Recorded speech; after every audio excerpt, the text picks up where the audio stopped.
আজকে এই ভিডিওর মাঝে আমি কিছু কথা বলবো। ভিডিওটা পাঠান আপনার প্রিয় মানুষটাকে। যদি সে আপনাকে ভালোবেসে থাকে তাহলে অ্যান্সারটা দিবে। কি পাঠাবেন তো? আমি শুরু করলাম।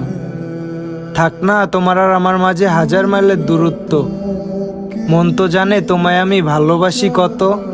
হ্যাঁ আমি পাগল, কিন্তু রাস্তার পাগল না, আমি শুধু তোমার পাগল। ওগো অনেক ভালোবাসি তোমায়, তুমি কি আমার হবে? আমি তোমাকে আগে একটা কথা বলে রাখি, আমি কিন্তু তোমার জন্য মরতে পারবো না।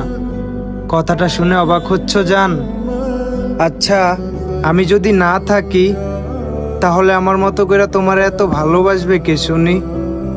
আমি সারা জীবন তোমার পাশে থাকতে চাই। রাখবে কি তোমার পাশে? আমি সারা জীবন তোমার অন্তরে থাকতে চাই। থাকতে দেবে কি তোমার অন্তরে?